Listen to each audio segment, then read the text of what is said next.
Shadows in plain sight. Understanding the normalization of dark culture in modern commerce. Throughout history, human societies have wrestled with the tension between light and darkness, good and evil. Scripture and tradition teach us to recognize the allure of darkness and the ways it can infiltrate everyday life. Today, we see this tension reflected not just in media and art, but in commercial spaces, clothing, food, novelty items, and even mainstream mall chains. What was once fringe or taboo has become normalized, subtly shaping what communities, including Christian communities, often accept as just fun or edgy. Understanding this normalization can help us cultivate discernment and uphold righteousness in the choices we make. Clothing and amp. Fashion. Walking in shadows. Modern fashion has not only embraced dark, occult, and demonic motifs, but has begun weaving them into everyday wear in ways that disguise darkness as empowerment, edginess, or even playfulness. Brands such as Killstar, Creepsville 666, and Blackcraft Coat have become well known for their use of pentagrams, inverted crosses, Baphomet sigils, and witchy aesthetics, normalizing what for centuries was recognized as rebellion against the Creator. Yet, this influence is not limited to niche stores. Even mainstream outlets like Hot Topic and Spencer's Gifts sell clothing lines drenched in occult imagery, making it easily accessible for teenagers and impressionable young adults who often buy these symbols without fully grasping their spiritual meaning. Other lines have built entire followings around the glorification of death and the macabre. Too Fast, Disturbia, and Demonia, with its infamous platform boots, push an aesthetic that blends rebellion with gothic darkness. Dolls Kill, one of the most prominent online clothing retailers for youth, often features products that mix occult symbols with pastel colors, sparkles, and kawaii, cute, styling. This gives the illusion that evil can be fun, harmless, or even adorable, an inversion of light that makes darkness appear safe, approachable, and trendy. The same strategy is seen in skull-printed dresses marketed as cute punk or pastel Baphomet patches sewn on denim jackets. Fashion houses and streetwear labels have introduced designs with grim reapers, coffins, zombies, and blood imagery, often stylized to look playful rather than frightening. Even high-fashion brands have experimented with inverted religious symbols, blurring the line between rebellion and art. What once was shocking has been domesticated, disguised under the label of self-expression. The heart of this trend is more than aesthetics. These brands market darkness as identity, a way of telling people, especially the young, that embracing rebellion, witchcraft, or death is not only acceptable but desirable. When clothing becomes a billboard for occult symbols, it quietly erases the weight of what those symbols truly mean. Wearing them becomes casual, a statement of belonging to a culture that celebrates inversion. Sin marketed as style, rebellion as confidence, death as beauty, evil as light. What is most striking and heartbreaking is how these designs appeal to the vulnerable longing for belonging, power, and individuality. A teenager wearing a pastel hoodie with a pentagram and cartoon demon might see it as cute or empowering, while unknowingly participating in the normalization of darkness. What should be recognized as destructive is reframed as harmless. What should warm the soul is repackaged to attract it. Clothing, once a reflection of modesty, honor, and even divine beauty, has been turned into a canvas of defiance. In this shadowed fashion world, garments are not just fabric, but silent sermons, preaching rebellion in lace, leather, and glitter. By celebrating the symbols of death and evil, these lines train the eye and heart to see darkness as harmless, and in doing so, slowly desensitize entire generations. This is why walking in the light matters. When culture dresses rebellion as cute, or paints sin in pastels, discernment is needed more than ever. Fashion may only seem like self-expression, but at its core, it is shaping how people view the difference between good and evil. And when evil is dressed up as beautiful, innocent, or fun, the shadows creep closer without resistance. Food and amp. Restaurants. Temptation in disguise. Once, eating together was seen as sacred, families gathered, prayers were said, and a meal was more than food, it was communion. Yet in recent decades, a strange distortion has crept into the ordinary act of dining. Businesses across the country have taken what is wholesome and recast it with the imagery of rebellion, death, and the occult, wrapping darkness in sugar, cheese, cocktails, and novelty decor. Take Voodoo Donut, a place where children laugh over pastries shaped like voodoo dolls stuck with candy pins, never realizing that what they bite into was once a feared symbol of witchcraft. Its pink boxes are carried through airports and family outings, treating spiritual darkness as quirky fun. Then there is Lucifer's Pizza, where the very name of the fallen one, once whispered in dread, now blazes across neon signs, advertising nothing more than a night of indulgent dining. In Miami, Vice Kitchen and Bar proudly serves cocktails themed after the 7 deadly sins, turning spiritual warnings into playful indulgence.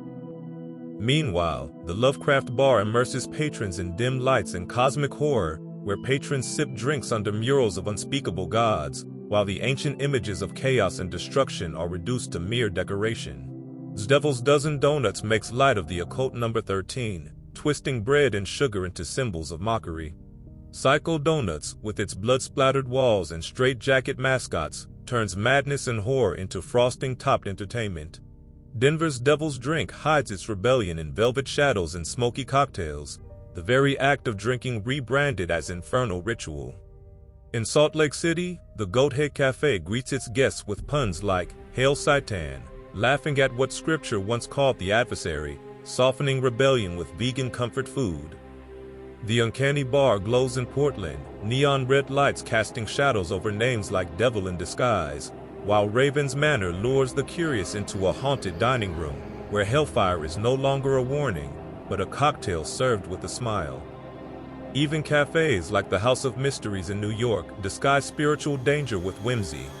Ouija boards on the tables, voodoo skulls in glass cases, and teas named after spells. Or consider Spooky's Pizza and Amp Grill in Tennessee, where families order demon wings or ghoul burgers, treating the names of darkness as casual entertainment.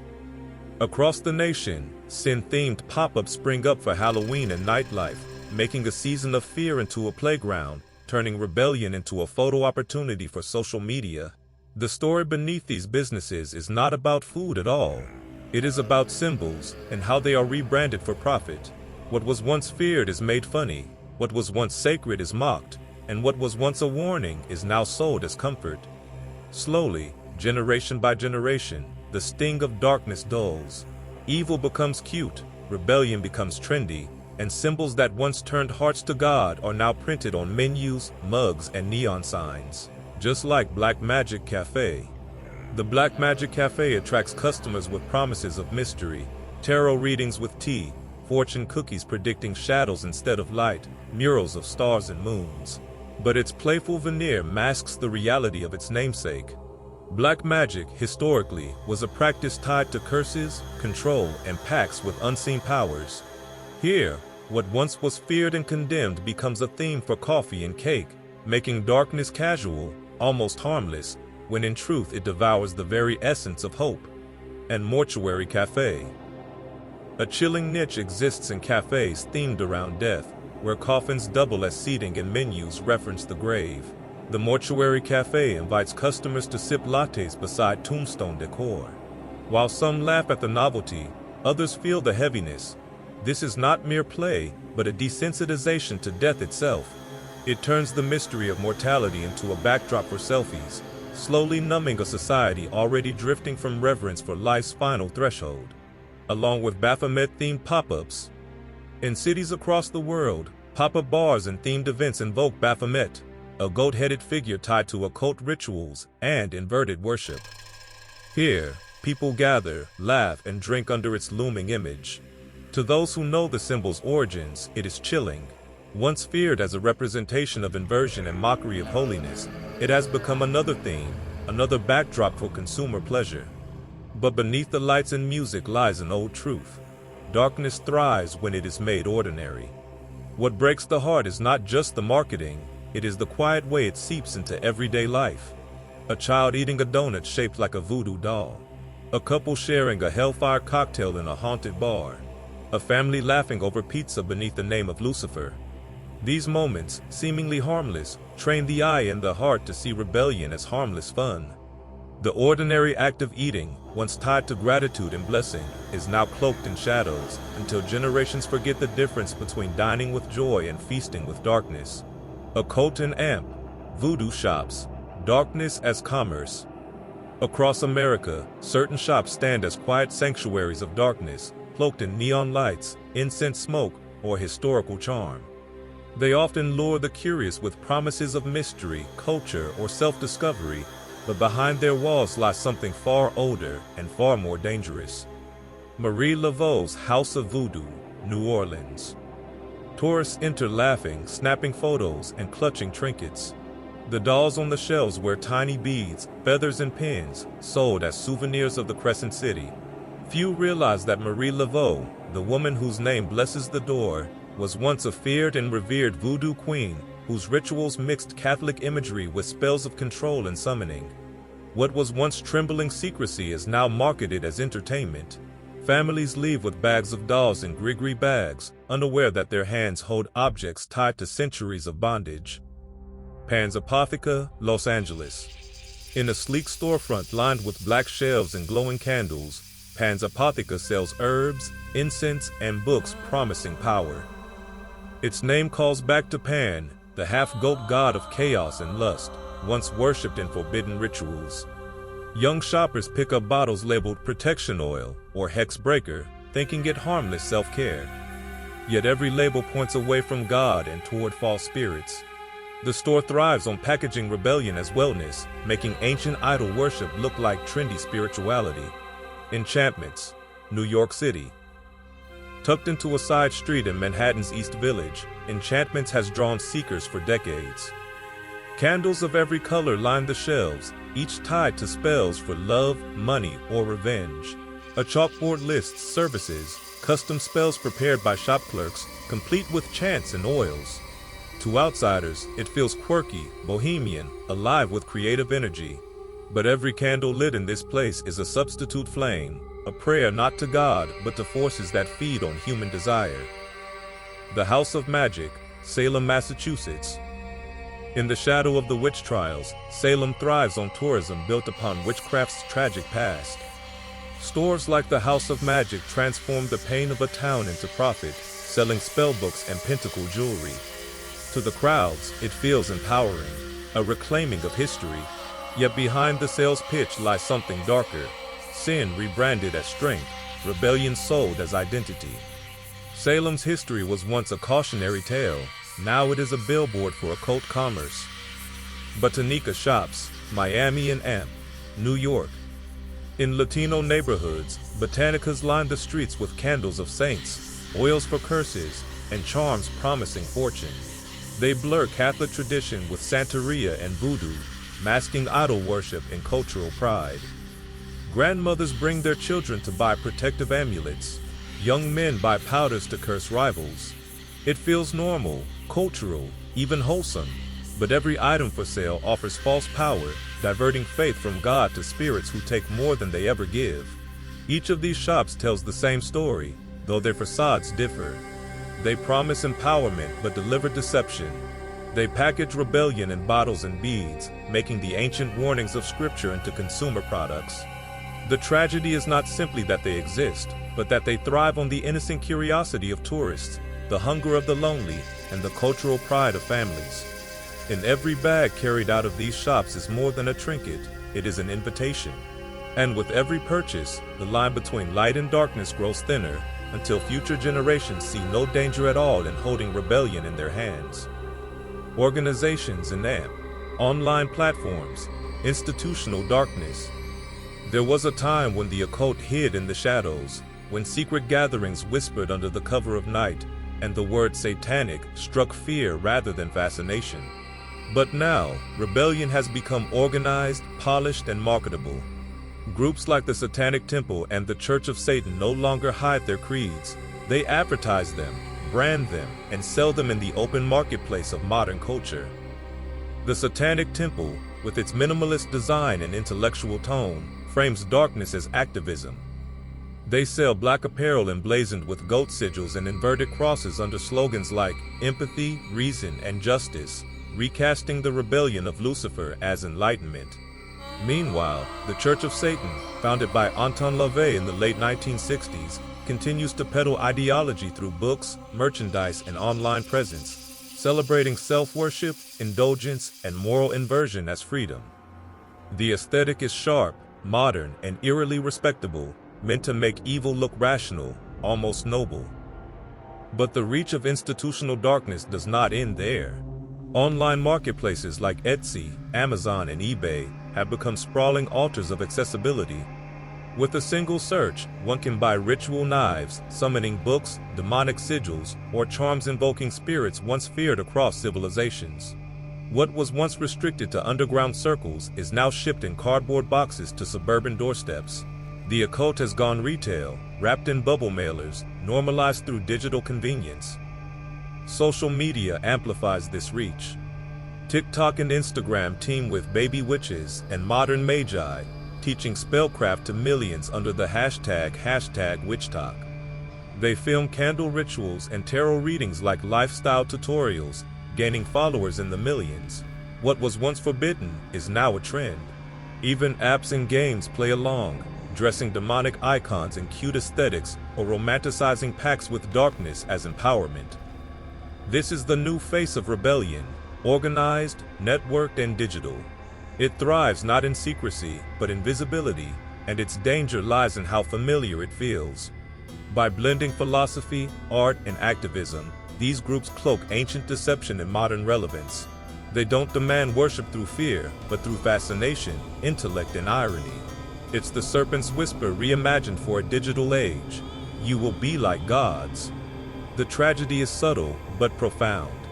Generations now encounter rebellion not as sin, but as thought. Evil has learned to market itself as identity, justice, and creativity. It wears hoodies instead of hoods, runs ads instead of rituals, and smiles instead of snarls. What was once hidden in the night now walks freely through the glow of screens, the same glow that blinds hearts to the truth.